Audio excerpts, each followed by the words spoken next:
Now let's turn to the other big economic news today, the ADP jobs report.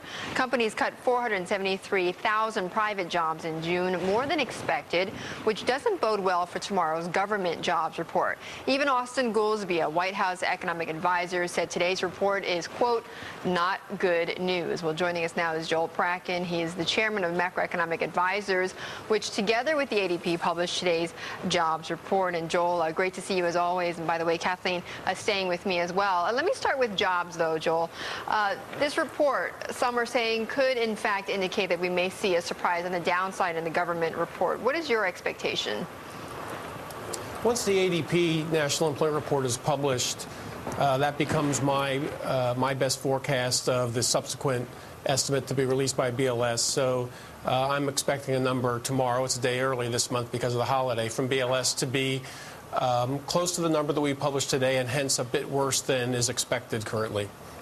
But the trend, though, Joel, for you is still that we are seeing an improvement perhaps in the jobs market. When will it bottom out?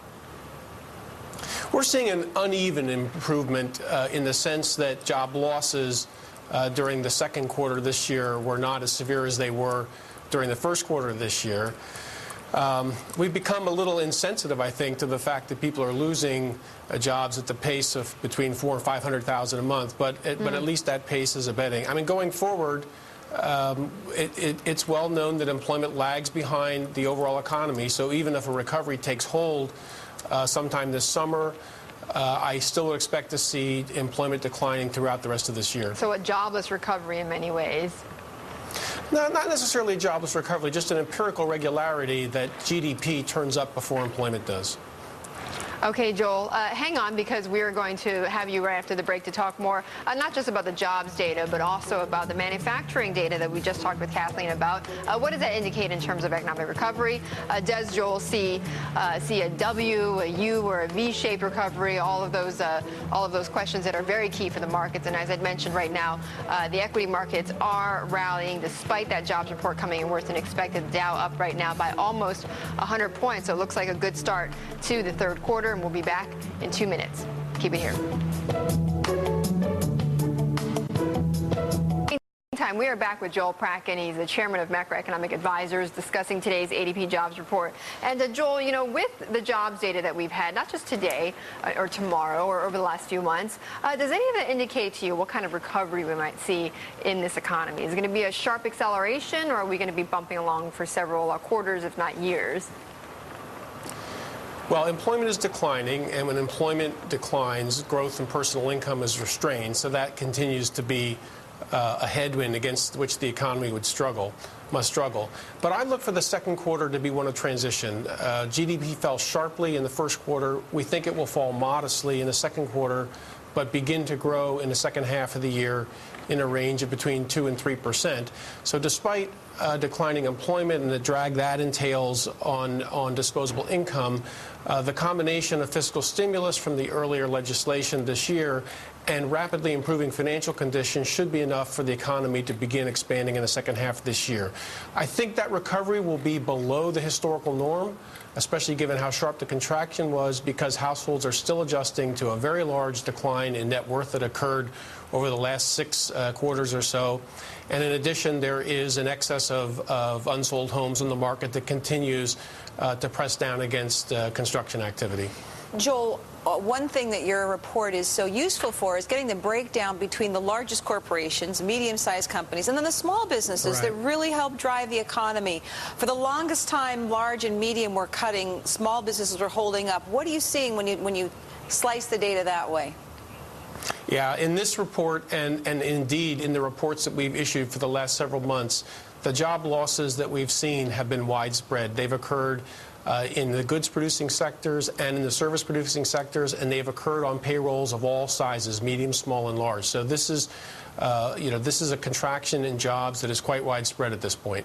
But you look specifically at manufacturing. I know you look at a lot of numbers besides your report. Norbert Orr says that when the ISM index gets above 42, it's now above 48, it signals growth in GDP. Do you agree with that, or is this a different kind of business cycle and we can't use that gauge? Well, I'm sympathetic with that point of view. Our forecast is that GDP in the second quarter will decline slightly then begin to rise in the third quarter, and that would be consistent with the turnaround in GDP occurring sometime during the summer, not inconsistent with his view. In terms of manufacturing employment, we reported today another very large loss in manufacturing employment that continues a string that began years ago. Part of that is just the secular decline that occurs as that sector shrinks in our economy, but some of it is still cyclically induced. Joel, as we see manufacturing improve, I mean, is that a sign that that consumer spending is improving? I mean, take a look also at auto sales. I mean, they've come in at least better than expected for Ford. Is that any signal that consumer consumption, at least if it's not improving, at least stabilizing? Well, consumption spending fell very sharply in the final 2 quarters of last year, the largest back-to-back quarterly declines in a very long time.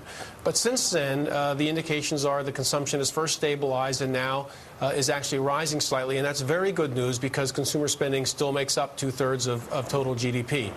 Auto sales should come off their lows from earlier in the year. They will be helped, incidentally, by the Cash for Clunkers program that's going to become effective pretty soon. And I also heard you mention earlier the increases in vehicle production that are scheduled for the third quarter also be very helpful. Right. And very lastly, Joel, I mean, in terms of the bigger picture, looking out longer term, I mean, what kind of a growth rate on average should we expect here in the U.S.? I'm thinking about the fact that we heard from Bill Gross earlier today, his weekly update, or regular update, saying that we've got to be adjusted to about a 2.5% rate per year versus a 3.5% or above is what we've been used to here in the U.S. Yeah, I'd put our estimate of sustainable growth in the United States somewhere between 2.5% and 3%. We're looking for growth in the second half of this year at about 2.5%, so maybe not quite trend. But looking for growth overall of next year at about 3.5%, maybe slightly above trend. So the unemployment rate should peak sometime later this year. But the expansion is likely to be subpar given the overhangs that occur, especially in the household sector. Okay, Joel, thanks so much for staying with us and talking to us about the economy. Joel Prakken, chairman of Macroeconomic Advisors, and also Kathleen Hayes, our economics editor here at Bloomberg.